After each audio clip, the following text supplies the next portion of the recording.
Hey YouTube, it's Saffron again. What was I gonna say? Something about nursing aid. Oh, we have this weird thing, at work. Uh, we have technically 5 wings at dinner because we have 1 east, 2 east, 2 west, 1 west, and of course the dining room downstairs.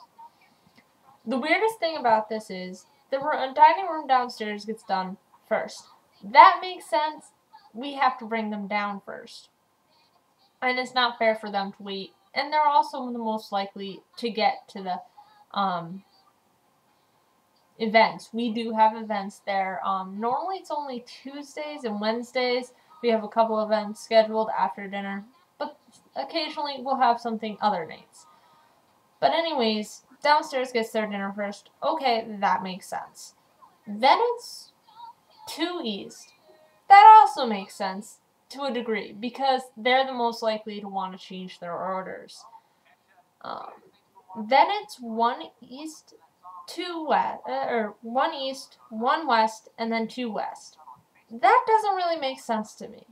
To me, it should be the wests before before the bottom east, because 2 west has, it's either 6 or 7 people we have to feed by hand. That's not a problem to me, but when you're feeding someone, it takes a while, and I want to sure that I'm done in time to make sure that if there's anyone else upstairs who wants to go down to the event, we can take them down if we need to.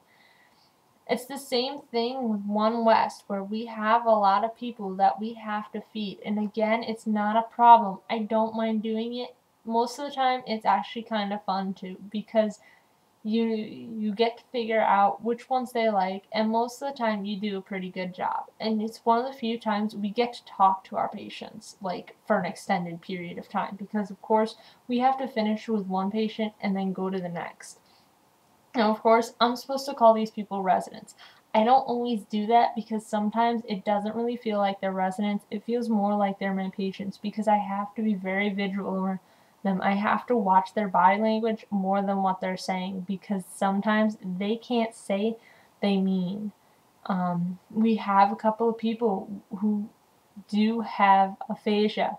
Aphasia means you have trouble speaking and you have trouble understanding what people are saying.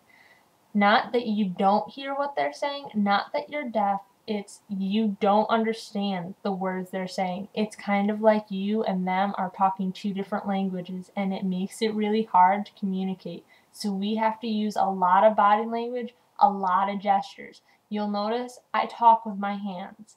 It's because of that. It's also because the way I was raised, you talk with your hands. It expresses it and it makes it so much better of a story because it shows that what you're saying is truthful. Sometimes I don't. I'll sit calmly with my hands lap and I'll just speak. Most of the time I can't though. It's too hard for me. I've been speaking with my hands for too long. But anyways, 2 west and 1 west have a lot of people we have to feed. And sometimes they'll be able to feed themselves a little, but we still have to supervise them eating because some of them won't eat on their own. We have to tell them, we have to physically tell them or show them how to eat because they're relearning how to do that because of a stroke or because they honestly are starting to forget how to do those motor skills or their body just can't do them anymore. On top of that, 1 east has only 3 people who have to be fed. Unfortunately, they have a lot of people who need to be supervised, which isn't a problem as much as having to physically feed someone because you can supervise them and feed someone at the same time. It's harder when you're trying to feed 3 people at once, and we do have to do that, unfortunately. It's not fair to the residents at times, but a lot of the time it works out well because we'll have residents falling asleep so we can give them a bite and they'll be chewing, and honestly it will take them 3 minutes to chew 1 bite of food, so we can feed another resident. All we have to do is feed both of them. It is really hard at times, but it's kind of like if you mother and had 2 twins, what are you gonna do? You're gonna feed one and then feed the other? Not only is that time consuming, it's not fair to the second twin you feed because they are watching while the other one's getting fed. On an opposite note, dinner time is really stressful for us. Honestly, it's not stressful because it's feeding time, but we normally don't get to eat when they're eating, and normally by that time we're pretty hungry because we've been working for 2 hours. That's not the biggest problem though. They make most of the time hot food. Of course, we all know hot food smells really good depending on what it is. I don't like coleslaw, and that coleslaw and sausage German dish I really don't like. They had it a couple of nights, so when I smelt it, it made me really not hungry. But on other nights, they'll have stuff like mac and cheese. They'll have stuff like hamburgers.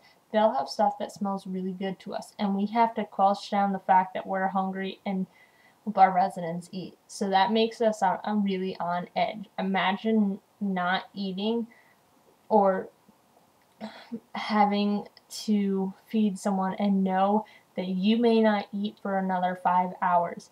It puts you on edge and makes you really stressed out, and you have to sit there and bear it most of the time. That's actually much easier said or much easier done than it seems. The hard part becomes we have upstairs on 2 East have patients who will change their order, and then they won't like what that order is and they'll want the other order, and it makes us a little stressed out. So if it takes us longer to answer that call bell during dinner time, it is not because we don't care as much, it's because during dinner time we're running around like chickens without their heads, trying to make sure everyone has a tray, trying to make sure everyone's eating, trying to make sure everyone has food they can eat without getting sick, because there are different types of food. There are 4 different types of liquids, and on top of that, there may be food restrictions and there may be liquid restrictions. So we have to pay attention to all of that, and sometimes the kitchen does mess it up, and we better catch it, or we could have someone who's choking. Anyways, that's my piece for tonight. I'll talk to you next time, YouTube. Bye!